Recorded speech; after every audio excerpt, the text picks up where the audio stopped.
Hello student, आज हम लोग बात करेंगे धात्विक चालकों में आवेश का प्रवाह। ठीक है, धात्विक चालकों में आवेश का प्रवाह, ठीक है, एवं मुक्त इलेक्ट्रॉनों का अपवाह वेग या अनुगमन वेग। ठीक है, धात्विक चालकों, ठीक है, ये अपना चैप्टर नंबर 3 का सेकंड टॉपिक है।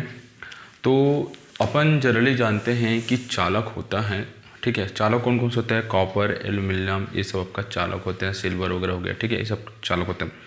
जब उसमें इलेक्ट्रॉन रहता है ना, इलेक्ट्रॉन रहता है, जब इलेक्ट्रॉन मूव करेगा तो उसमें क्या होगा?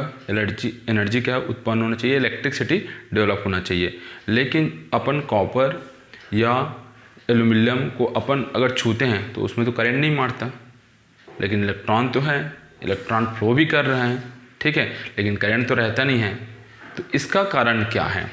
ठीक है, और इसके कारण के कारण कितना यहाँ पे आपका वेलोसिटी जो है, इलेक्ट्रॉन का जो वेलोसिटी है वो कितना डेवलप होता है, ठीक है, उसको अपन को क्या करेंगे यहाँ पे डिस्कस करेंगे। ठीक है, तो सबसे पहले अपन जानते हैं कि जो चालक होता है उस चालक में बहुत सारा क्या रहता है? इलेक्ट्रॉनों से मिलकर बना रहता है, बहुत सारा चार्जेस से मिलकर बना रहता है, इलेक्ट्रॉन रहते हैं उसके अंदर। ठीक है, उस इलेक्ट्रॉन के जो घनत्व होता है, जो डेंसिटी होता है, डेंसिटी होता है आपका 10⁻29 प्रति घन मीटर होता है। क्या होता है? 10⁻29 प्रति घन मीटर होता है।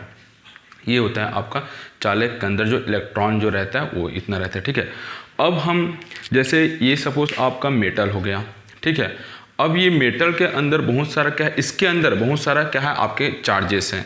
ये चार्जेस कैसे कर रहे हैं? मूव कर रहे हैं क्या? लेकिन अपन को दिखाई नहीं दे रहा है। तो इस कारण हम मान के चलेंगे कि सपोज ये आपका क्या है? मेटल है, ठीक है, ये मेटल है जो एक बंद पात्र में भरा हुआ है। इसको अपन बंद पात्र ले रहे हैं, एक बंद पात्र में क्या है? ये रखा हुआ है, और इसके अंदर जो भी चार्जेस हैं, ठीक है, इसके अंदर जो भी चार्जेस है वो कैसा मूव कर रहा है उसको अपन शो कर रहे हैं। सपोज यहाँ पे आपका चार्जेस है +Q, ठीक है, ये कैसा मूव कर रहा है? आपका जिग जैग फॉर्म में रेंडमली कहीं भी मूव कर रहा है। ठीक है, ये क्या है? मेटल है, ठीक है, इस मेटल के अंदर क्या आपका चार्जेस है, और ये चार्जेस क्या कर रहे हैं? आपका मूव कर रहे हैं, बहुत कहीं भी मूव कर रहे हैं ना, जिग जैग फॉर्म में कहीं भी मूव कर रहे हैं। ठीक है, तो ये जब मूव करेगा तो इसके कारण क्या होगा? ये मूव करेगा तो ये क्या करेगा? एक जो चार्जेस है दूसरे चार्जेस से क्या करेगा? टकराएगा।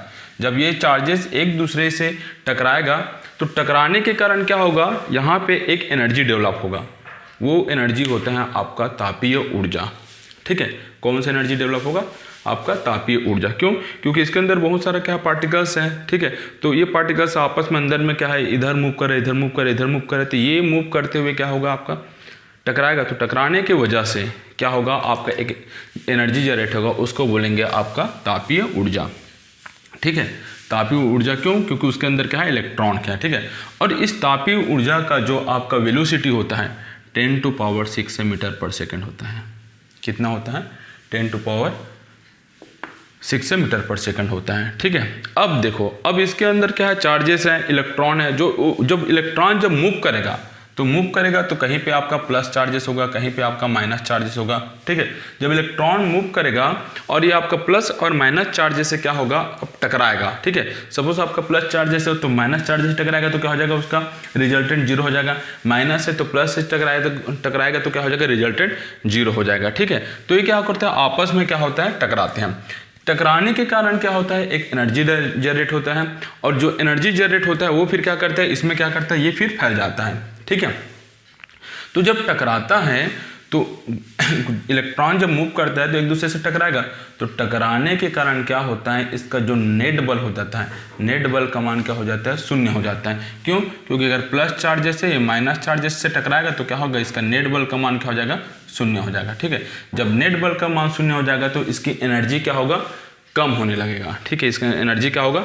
कम होने लगेगा, और जब एनर्जी कम होगा तो इसका जो वेलोसिटी है वो भी कम होगा। ठीक है, और यही आपका नेट बल के कारण ही जब टकराते हैं तो नेट बल का मान 0 हो जाता है। इसी कारण आपका कोई भी धातु, एल्यूमिनियम हो गया, ठीक है, कॉपर हो गया, इसी के कारण उसमें क्या नहीं रहता? करंट नहीं रहता, क्योंकि अंदर मॉलिक्यूल क्या हो रहा है? आपस में टकरा रहे हैं, और टकराने के कारण क्या हो रहा है? उसका जो एनर्जी क्या हो रहा है? 0 हो जाता है। नेट एनर्जी क्या हो रहा है? 0 है। दैट इज दोस्त में क्या रहेगा? उसमें आपका इलेक्ट्रिसिटी फ्लो नहीं होगा। ठीक है, बट अब सेकंड कंडीशन ये देखते हैं। सपोज ये आपका मेटल है, इस मेटल को यहाँ पे रखा हुआ है, अंदर में क्या बहुत सारा चार्जेस है।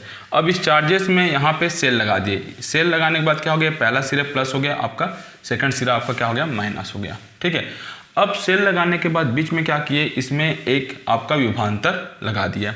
ठीक है, सेल या बैटरी लगा दिए। सेल या बैटरी लगाने के बाद बीच में क्या लगा दिया, आपका विभवांतर भी लगा दिए। जब विभवांतर भी लगाते हैं और सेल को जैसे ऑन करते हैं तो इसमें क्या होगा, आपका विद्युत क्षेत्र उत्पन्न होगा। जब विद्युत क्षेत्र उत्पन्न होगा तो इसमें पहले चार्जेस भी है। जब विद्युत क्षेत्र उत्पन्न होगा तो इसमें क्या है, आपका चार्जेस भी है। तो विद्युत क्षेत्र के कारण चार्जेस क्या होगा, इधर उधर मूव करने लगेगा। जब वो जिग जैग मूव करेगा विद्युत क्षेत्र के कारण तो आपस में फिर क्या करेगा, टकराएगा, और टकराने के कारण फिर क्या होगा, आपका जो एनर्जी है, जो ऊर्जा है वो क्या होगा, आपका कम होगा, औसत वेग कम होगा। ठीक है, और ये बहुत सारे जब इस इलेक्ट्रॉन के कारण जब इधर उधर मूव करेगा तो इसी को बोलते हैं आपका औसत वेग या वेग बोलते हैं। मतलब जब विद्युत क्षेत्र लगाते हैं किसी बंद पात्र में, जिसके कारण क्या होता है, इलेक्ट्रॉन क्या करता है, मूव करता है। और मूव कैसे करेगा, इसके अपोजिट डायरेक्शन में। जैसे विद्युत क्षेत्र इधर है तो इसके जस्ट अपोजिट डायरेक्शन में मूव करेगा।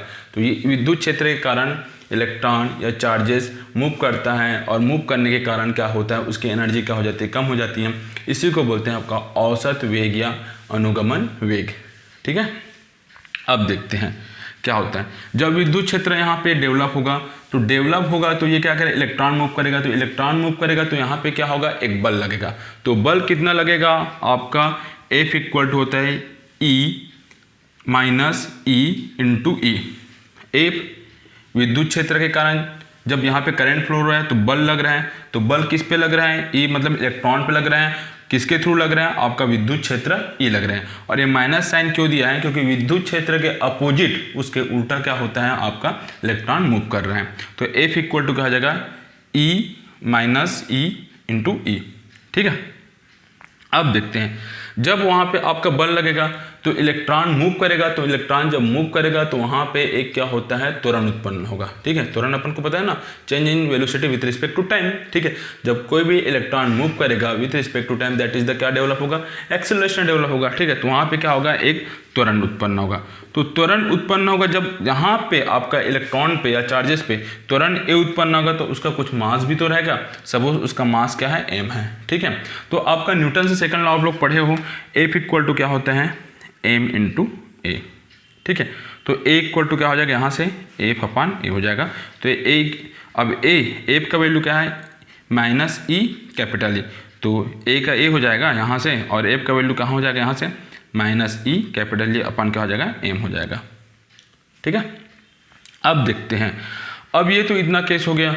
अब जब इलेक्ट्रॉन जब मूव करेगा तो वहाँ पे भी तो एनर्जी डेवलप होगा। वहाँ पे तो एनर्जी डेवलप होगा तो बहुत सारे इलेक्ट्रॉन, नंबर ऑफ इलेक्ट्रॉन क्या है, n है। तो जो मूव करेगा तो उसके कारण एक एनर्जी प्रोड्यूस होगा। उसको मैं पहले बताया था क्या होता है, तापीय ऊर्जा। ठीक है, तो इस तापीय ऊर्जा के कारण यहाँ पे पर्टिकुलर आपका एक इलेक्ट्रॉन या एक चार्जेस के कारण वेलोसिटी कितना होगा, v1 इक्वल टू होगा u1 प्लस a τ1।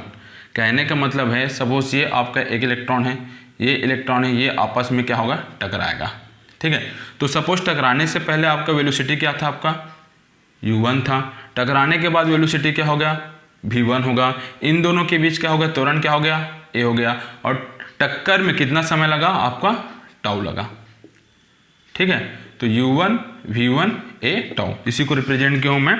सपोज अब नंबर ऑफ जो पार्टिकल्स है n है, तो वेलोसिटी क्या होगा, v1 v2 v3 डेस कितना होगा, v1 होगा, vn हो जाएगा। ठीक है, अब v1 हो गया तो एक के लिए आपका फाइनल वेलोसिटी क्या होता है, v1 इक्वल टू होता है u1 प्लस a τ1।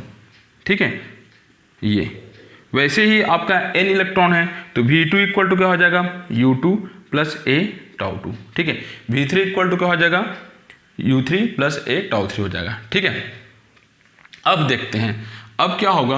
सपोज यहाँ पे बहुत सारे इलेक्ट्रॉन मूव कर रहे हैं तो उसका वेलोसिटी ऑन एवरेज वेलोसिटी कितना होगा, टोटल वेलोसिटी में कितना होगा। तो टोटल वेलोसिटी में डिपेंड करते हैं vd, इसी को बोलते हैं अनुगमन वेग या बोलते हैं आपका अपवाह वेग। ठीक है, या एवरेज वेलोसिटी कितना होगा। तो वे एवरेज वेलोसिटी निकालने के लिए हम लोग जानते हैं v1 plus v2 plus v3 plus जितना नंबर ऑफ पार्टिकल्स है उसको किससे डिवाइड कर देंगे, n से डिवाइड कर देंगे। ठीक है, तो ये हो जाएगा v1 plus v2 plus v3 vn अपन क्या हो जाएगा, n हो जाएगा। ओके, नाउ v1 का वैल्यू देखो यहाँ से क्या हो जाएगा, u1 प्लस ए टाउ वन, तो u1 plus A tau one plus v2 equal to हो जाएगा u2 plus A tau to हो जाएगा यहाँ से, ठीक है। v3 प्लस कहाँ तक जाएगा, आपका n तक जाएगा। अब देखो यहाँ पे दो वेरिएबल है u1 और A tau one, u2 plus A tau two, ठीक है। दो वेरिएबल हैं, तो दो वेरिएबल है तो एक वेरिएबल को मैं पहले क्या किया, u1 plus u2 plus u3 date dish करके इसको अलग लिख दिया और डिवाइड बाय क्या कर दिया, n कर दिया, प्लस ये वाला जो बचा उसको क्या कर दिया मैं t1 plus at2 plus at3 लिख दिया, और a तो सब में कॉमन है तो a क्या हो गया आपका कॉमन बाहर निकाल दिया। ओके, अब देखो ये जो आपका वेलोसिटी है, ये आपका वेलोसिटी है क्या होगा आपका, जब ये आपका पार्टिकल से टकराएगा तो टकराने के बाद पहला तो वेलोसिटी क्या है आपका u1 है, टक्कर के बाद क्या हो जाएगा v1 हो जाएगा, लेकिन जब टकराएगा तो वेलोसिटी क्या हो जाएगा, जीरो हो जाएगा, ठीक है। टक्कर के पश्चात क्या हो जाएगा, वेलोसिटी क्या हो जाएगा, जीरो हो जाएगा। तो टोटल इसका जो वेलोसिटी है आपका क्या हो जाएगा, जीरो हो जाएगा, ठीक है। तो इसका मान को मैं क्या रख दिया, जीरो रख दिया। जब इसका मान का जीरो रखा तो वी डी इक्वल टू क्या बचेगा, ये वाला बचेगा ए, तो A tau one plus tau two plus tau three plus डेड डेस टाउ एन अपान क्या हो जाएगा आपका एन हो जाएगा।